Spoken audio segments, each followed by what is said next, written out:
What do we got today? What is that? Oh boy.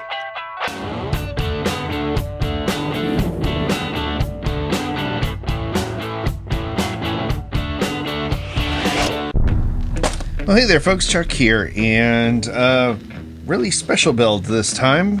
I don't know how I could have possibly done the turntable with this one, so I'm not gonna.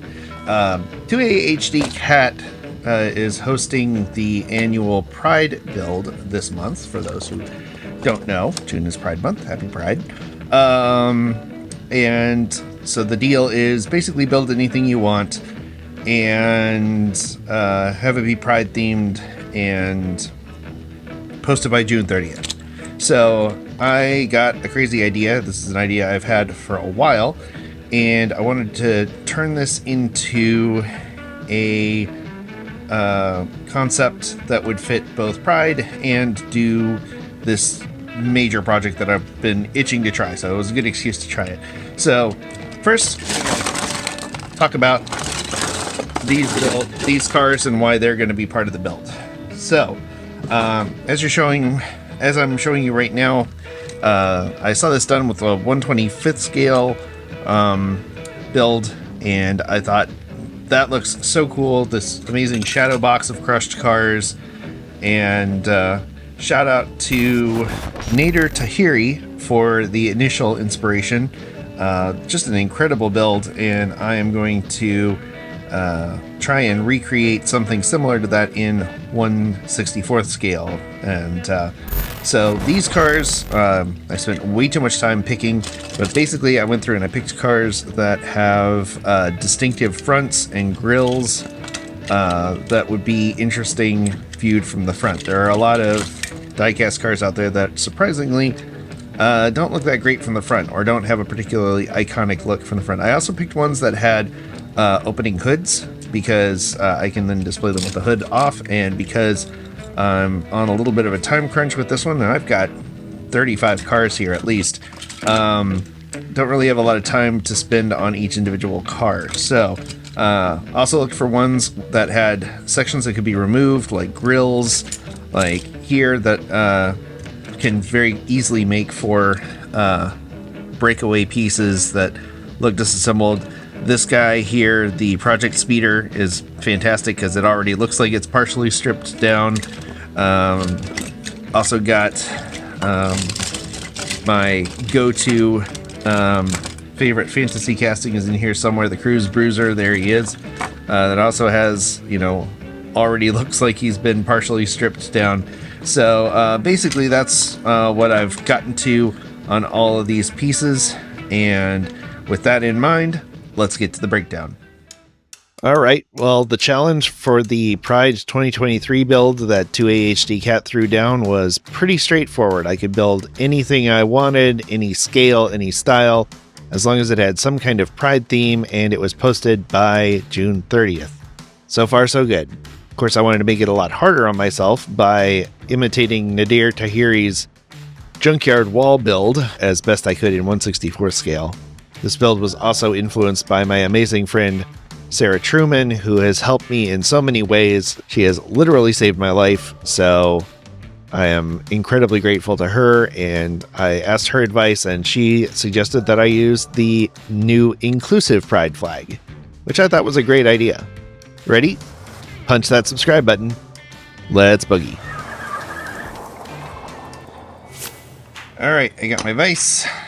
I got my Craftsman cutting oil, got my safety goggles on. I'm not going to drill a hole in my hand again, so let's get to work. I will say, a lesson that I wish I had learned a lot sooner when it came to these cars is use some kind of cutting oil when it comes to drilling. It makes things a whole lot easier. Also, for reference, I'm using a 3/16 inch drill bit here. I started with a 1/4 inch and that was too big, so I moved down to a 3/16. And that worked pretty well for rapidly drilling out the rivets on a bunch of these castings. The older cars I did need to hit with a pilot punch to get the initial dimple in there for the drill bit to go in. But other than that, the 3/16 worked just fine for everything I was doing. Also, yes, technically I don't need to use this vise, but you put a 1/4-inch hole in your hand and suddenly you start caring a lot more about safety. Okay, that was well over an hour of extremely tedious drilling. So now we got a bunch of pieces. Now we'll pick the pieces that will go in the final product. Here we go.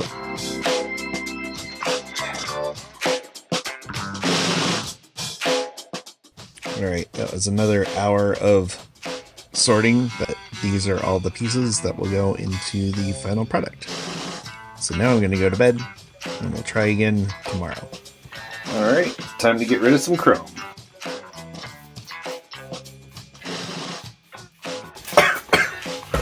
Always use ventilation, kids. Alright, well the cars are in the stripper.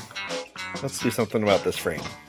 The frame was originally meant to be a portrait mount, so all I had to do was use a small screwdriver to remove the hanger from the back and move it over to the landscape position. And thanks to M2, I have a few small screwdrivers lying around. Alright, we need this background to disappear behind the cars, so time for a little Stuart Simple Blackest Black 3.0. This paint really is impressive in person. It doesn't show up as well on video, but it really does a good job of absorbing just about any light that hits it, which is important for a build like this because we want the cars to have the illusion of depth. And they're only going to be 1 inch long, and on a 3-inch long car, that means we have to come up with an illusion that will communicate that depth as well as possible. I used Rattle Can Aircraft Stripper to get the paint off of the cars in bulk, and for the most part it did a pretty good job. But fortunately, this benchtop grinder that I have with a wire wheel on one side and a grinder on the other helped to get rid of any remaining paint and provide some quick dents and dings in the vehicles as I was going. Alright, all the pieces are finally arranged back together, but before I glue everything in place, I got a little more dremeling to do. Again, that center punch comes in really handy when it comes to drilling out headlights. Always make sure you have something to drill into, some kind of divot or dimple.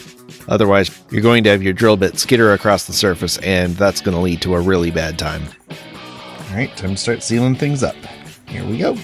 This is Starbond Thin Set Glue, by the way, and if you don't mind it getting on your fingers because it is a very fast glue, it'll run everywhere.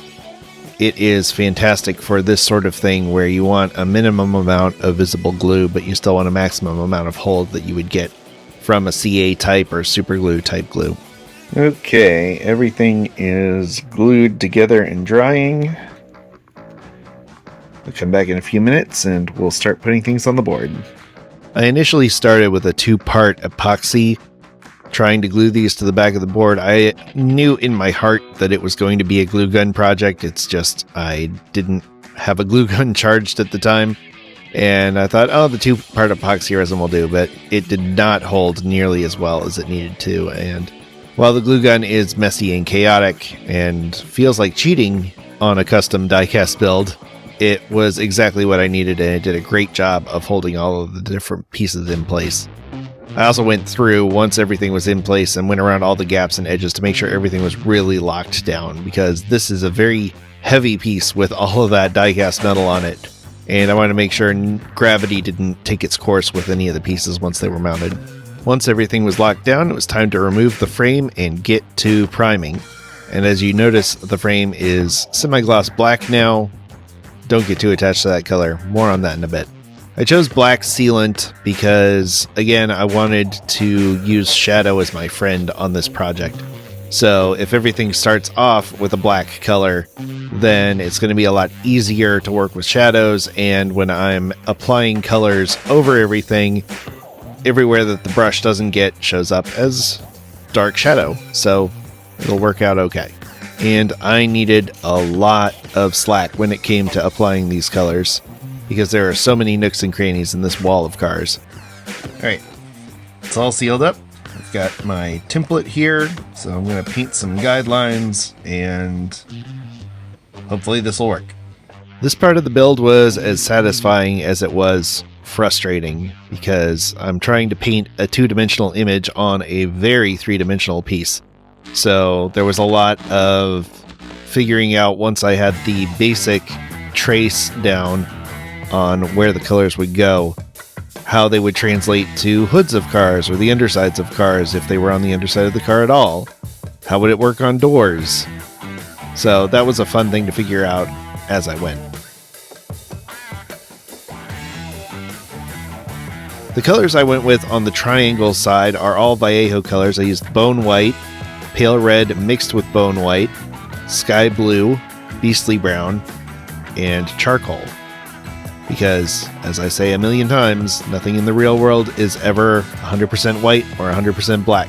So go with off colors whenever you can, even if it's just a slight tint. The stripes were different. The stripes are all AK Interactive colors from their Intense color line that comes with handily all 6 colors of the rainbow. Red and orange and yellow are a little tricky to paint with at this scale, but green, blue, and purple were absolutely delightful. So it took a little touch up on the first 3 colors, but on the other ones it was pretty much one and done. The template was as simple as finding a flag on the internet and going into Photoshop and recreating it at roughly the measurement of the actual build, then printing it out and taking off a stripe as I went and marking my place on the cars and filling everything in. I didn't have to be exact, and in fact I didn't want it to be exact because the end product is going to be much more organic looking. But I also wanted to make sure I got the proportions right, and while this is probably not the best way to get this accomplished, it was the easiest way, and I was looking for an easy way to get this done quickly. And it ended up coming out really well. I don't think I would have gotten this well by measuring and trying to mask and paint around things.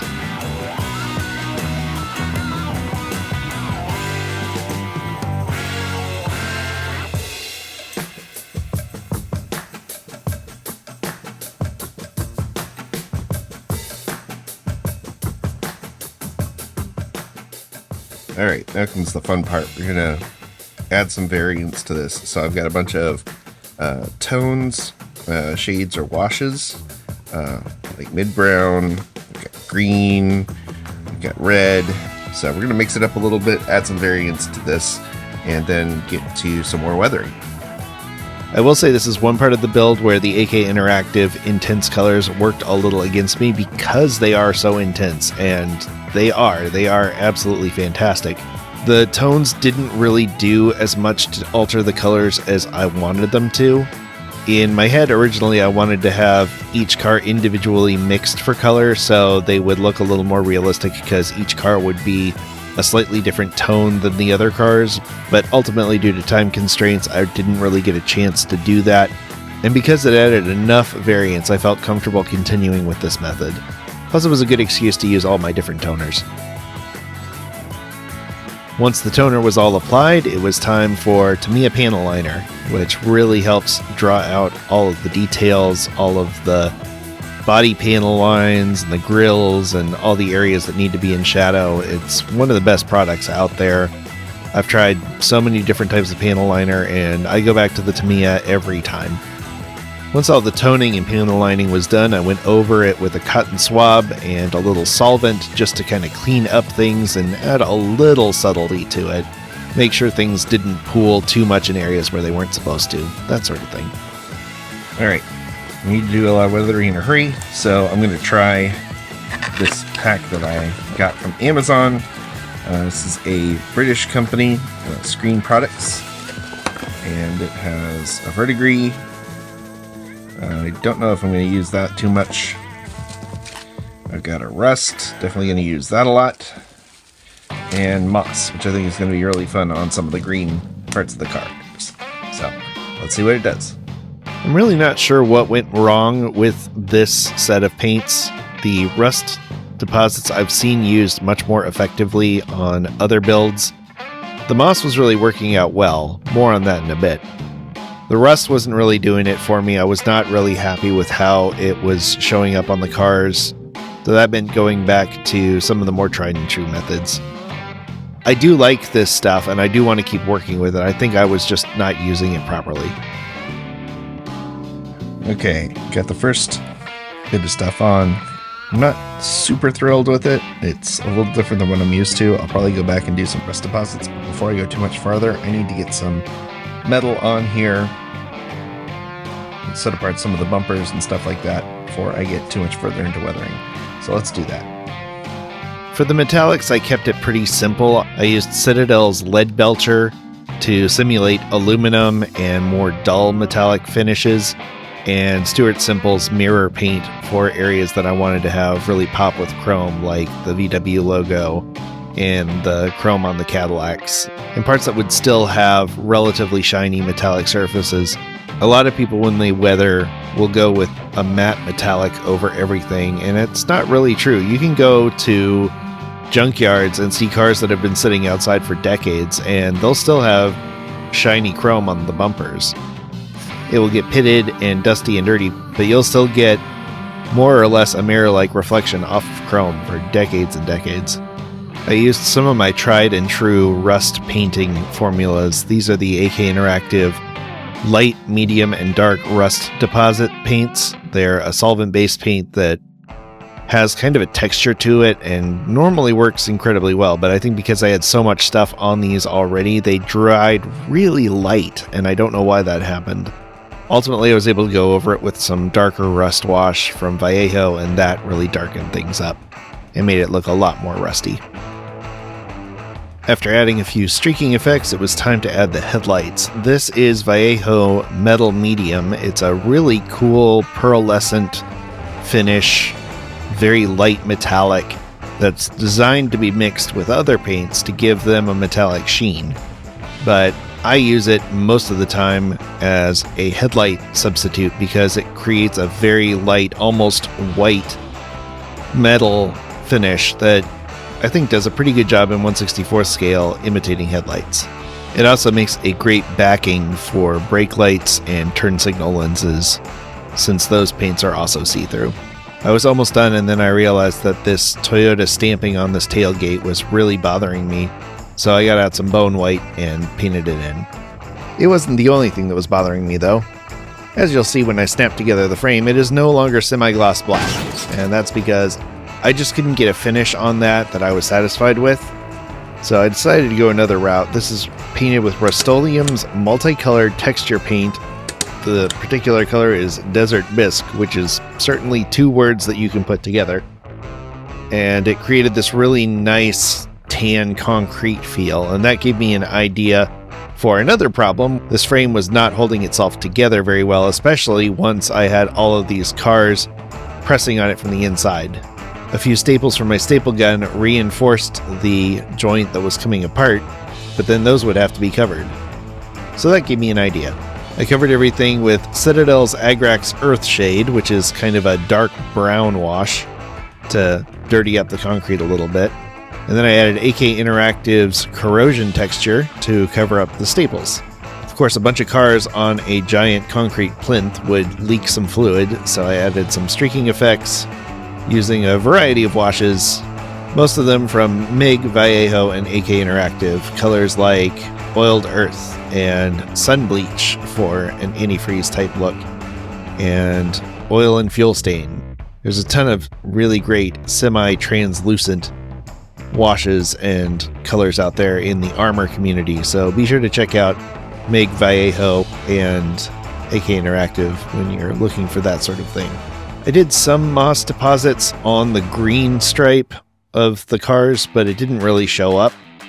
I really wanted to try the green moss again because I realized that it works really well when it's applied in layers, and I was really pleased with how it turned out on the concrete, so much so that I decided to extend the green stripe a little bit off the frame. And I needed some counterbalance on the upper left-hand side, so I added a little bit up there too. I also have these handy realistic dark green moss thingies that are a peel and stick thing from AK Interactive, and applied over the darker sections of the moss paint really added some depth to the effect. I also had some static grass from Army Painter that I used up here on the top to make it look like there was some vegetation growing through, because life finds a way. Of course, you can't have this much concrete without some cracks, so I used a very fine Sharpie pen to apply some cracks and crumbles here and there, and this other joint was standing out a little bit too much for my taste, so I used a crack to disguise it a little. Then it was time for the oiled earth wash again for some oil stains on the top of the concrete, and some more subtle dark brown washes to create moisture effects around the cracks and the mossy areas. Once the corrosion texture had dried, I used light rust wash and a little oiled earth wash to give it some depth. Is it dirt? Is it rust? I don't know. I don't care. But it looks cool, and isn't that what building custom diecasts is really all about? The last application was a dark gray wash over the inside frames, again to darken it and add some more depth. I felt like the inside of the frame was still too light, and this created a really nice simulated shadow. After that, it was down to just a few final touch-ups, and it was time for the decal and the number. Build number 60 is in the can. Alright, let's take a look at how this turned out. I am so thrilled with how this turned out. I'm really glad I decided to go with weathering the frame as well. And this was a tough one for me because my plan was to auction this off for charity, but I like it too much. So what I'm thinking I'm going to do instead is I'm going to donate what I think it would have got at auction to a charity, and then I'm going to keep it because I don't have too many of my customs, and I really, really like how this turned out. Again, I want to thank 2A Cat for inviting me to participate in the annual Pride build that happens in this community. Be sure to check out his channel for a list of the other builders. I'll link to him in the description below. And thanks again for the invite, Kat. I'm sorry I wasn't able to do it last year, but as I said, I wanted to do it this year, so thank you for reminding me. And speaking of thanks, I want to thank my patrons and members that make all of this possible, especially my executive producer level patrons, 1st and 64th Customs, Video Geek Productions, Twice Diecast, and Donald Rashik. If you want to know how you can support the Diecast Media Network and help keep more videos like this coming, you can visit diecastmedianetwork.com, or you can click the join button underneath this video. And while you're down there, be sure to click all the other buttons too. It really helps this channel out. Doing that and sharing these videos with your friends that also like diecast builds really helps make this channel grow. As always, I want to thank you for coming along with me for the ride. So until next time, stay fresh, cheese bags.